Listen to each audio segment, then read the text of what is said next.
मैं 2 मिनट एक ऐसी बात बताना चाहता हूं आपको। मुझे पता है ये शायद आपके साथ भी होता होगा ऐसा। एक दिन मुझसे एक पाप हुआ।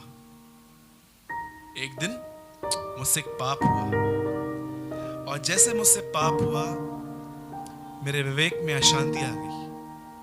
मैं पूरी तरह से अशांत हो गया, और जब तक मैंने वो पाप प्रभु के सामने नहीं कबूला तब तक उस अशांति ने मुझे नहीं छोड़ा। और जैसे मैंने प्रभु के सामने वो अपना अपराध गुनाह कबूल किया, कोई बड़ा पाप नहीं था पर पाप था,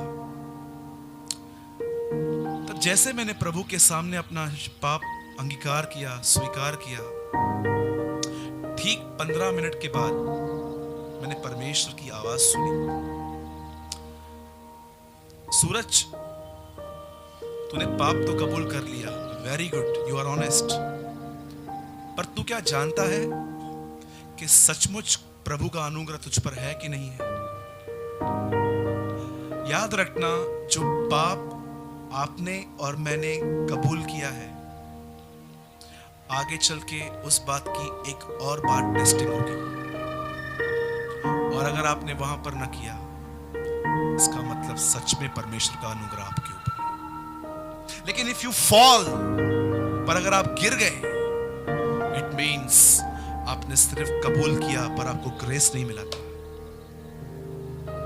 याद रखना इस बात को, आप हमेशा जो भी पाप आपने परमेश्वर के सामने कबूल किए हैं, एक बार तो परमेश्वर फिर से वो बातें अलाउ करेगा। इसलिए बाइबल कहती है, आओ हम वह अनुग्रह पाएं जो आवश्यकता के समय हमारी मदद करे। जानते हो अनुग्रह क्या है?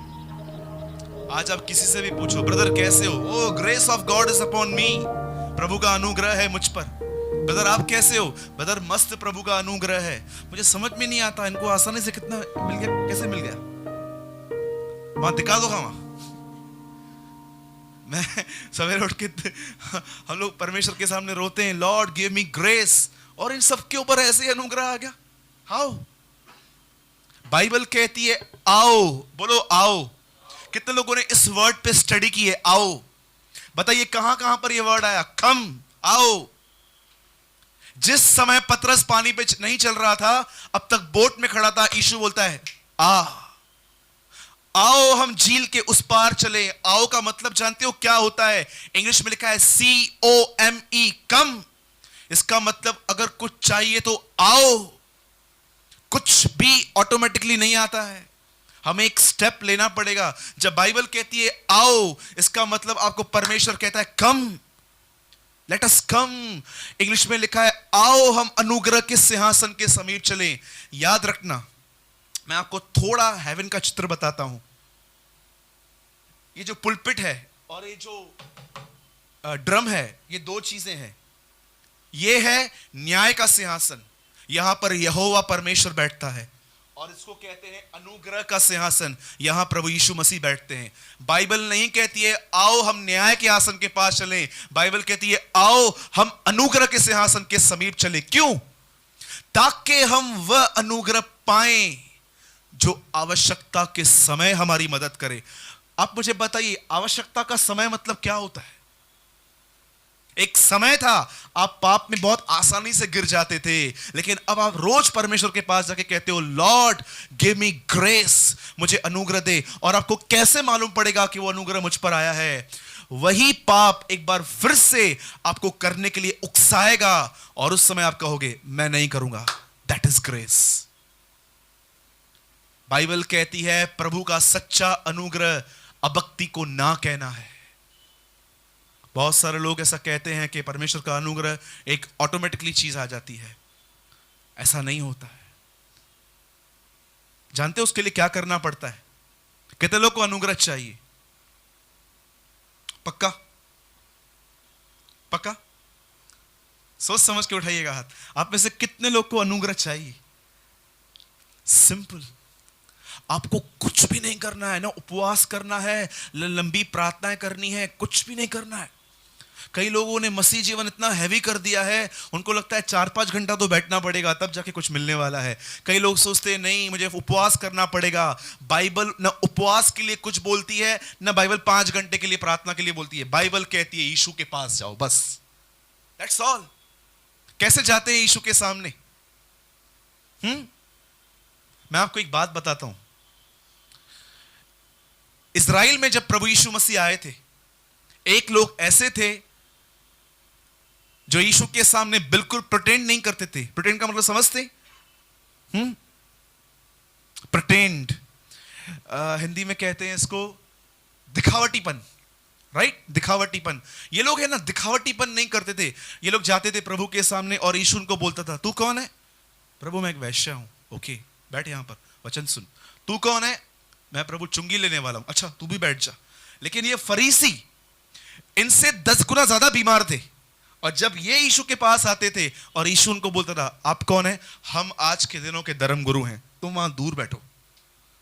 आप जानते हो उसके अंदर से अनुग्रह का झरना बहता था, पर इन लोगों तक कभी नहीं पहुंचता था, वो इवन ड्रॉप भी नहीं पहुंचता था।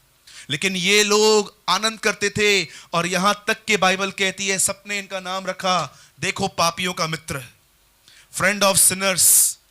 मेरे पास एक इंग्लिश बाइबल है जहां पर उस पिक्चर बाइबल के अंदर मैंने ऐसा देखा है कि यीशु मसीह ऐसे पापियों के साथ डांस करता था। आपको चाहिए तो मैं आपको वो पिक्चर दिखाऊंगा। ही डांस। लेकिन क्यों वो इनके साथ नहीं मिंगल होता था? Because they pretend. इसीलिए यीशु ने कहा वैद्य भले चंगों के लिए नहीं है, बीमारों के लिए है। जो व्यक्ति प्रभु यीशु के सामने प्रिटेंड करके नहीं, जैसा है वैसा जाता है, वह अनुग्रह पाता है। परमेश्वर के सामने परफेक्ट मत आओ। एक सत्संग है, वो लोग बोलते हैं ये छोड़ के आओ, वो छोड़ के आओ, फिर नाम लो। अगर वो ही सब छोड़ के आए तो फिर तुम्हारी जरूरत क्या है हमको? पोतम्मा पहनो सत्संग चालू गया ना करो। मैं आपको सच बताता हूं, उल्लासनगर की बात है। बहुत सारे लोग कहते हैं ये छोड़ के आओ, ये छोड़ के आओ, ये छोड़ के आओ, ये छोड़ के आओ।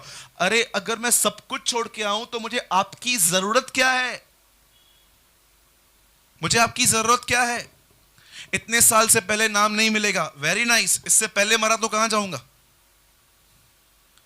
अरे इतने टेंशन है, 2:30 बजे उठ के मैं नहीं कर सकता हूं वो सब, मैं कहां जाऊं? मतलब मैं तो गया, छुट्टी मत है।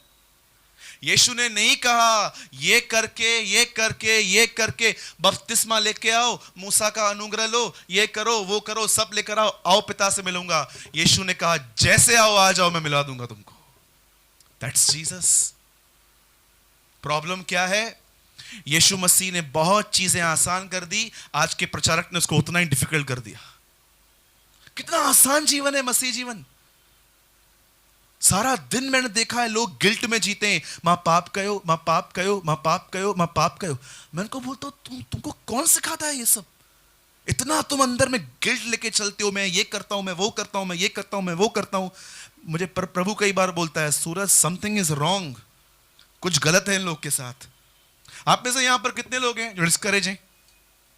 मेरे ख्याल से कोई भी नहीं होगा, क्योंकि सबको पता है कि हमारा कोई भी अपराध प्रभु के प्रेम को नहीं बदल सकता। हां ये बात अलग है, हम जानबूझ के नहीं करते, हो जाता है। मैं आपसे कहता हूं, अगर आप ऐसा सोचते हैं कि मैं घटिया हूं, मैं बेकार हूं, मैं ऐसा हूं, मैं वैसा हूं, ये सोचना बंद कर दीजिए। सिंपली प्रभु के सामने जाइए और उससे कहिए मुझे अनुग्रह दे, वो दे देगा। चलो दिनेश यहां पर बैठा हुआ है। दिनेश प्रभु को बोलता है, प्रभु मेरे को लॉटरी खेलना है, गिव मी मनी। प्रभु देगा? हां? कितने लोग हाथ उठा रहे हैं कि दिनेश प्रभु को बोलेगा, प्रभु मेरे को लॉटरी खेलना है, राजश्री मेरे को पैसा चाहिए, प्रभु देगा इसको? प्रभु उल्टा इसको बोलेगा, तेरा जाते जाते वो भी गुम कर दूंगा तू, ताकि तू खेले ही नहीं। राइट है? एग्री? आप में से कितने लोग ये बिलीव करते हैं कि अगर एक बहन को दूसरे पे गुस्सा है लेकिन वो मारने में कमजोर है थोड़ा उसको, तो प्रभु को बोलेगी, प्रभु मुझे शक्ति दे, मैं इसको ठूसा मारूं, तो प्रभु उसको देगा? Tell me. आप भी जानते हैं ये प्रार्थनाएं प्रभु नहीं सुनता है, लेकिन अगर आप प्रभु के सामने ऐसा कहोगे, प्रभु मैं आज के बाद पाप करना नहीं चाहता हूं, आप मुझे अनुग्रह दें, कितने लोग विश्वास करते हैं वो देगा? We know his will. इसीलिए यूहन्ना कहता है जब तुम उसकी इच्छा के अनुसार मांगते हो तो तुम जानते हो कि वो तुम्हारी सुनता है। यीशु मसीह ने कभी भी, आज ही हम मॉर्निंग में भाई डिस्कस कर रहे थे, एक समय था जब प्रभु की मिनिस्ट्री इतनी हायर लेवल पे पहुंच गई थी, पूरी इजराइल में लिखा उसका यश फैल गया था। उस समय परमेश्वर उसको कहता है बंद कर सेवा, क्या करना है पिता, क्रूस पे चढ़ जा। उसने ये नहीं कहा प्रभु 10-15 लाख लोग अभी बाकी हैं जिनको मुझे बताना है, क्रूस पे चढ़ना है ना, ओके खत्म, जाओ प्रभु भोज का सामान लेकर आओ। और रात को प्रभु भोज खाने लगा। मैसेज ट्रांसलेशन में लिखा है उसने उनको कहा तुम अगले दिन 10 बजे मुझे सवेरे क्रूस पे देखोगे। खत्म।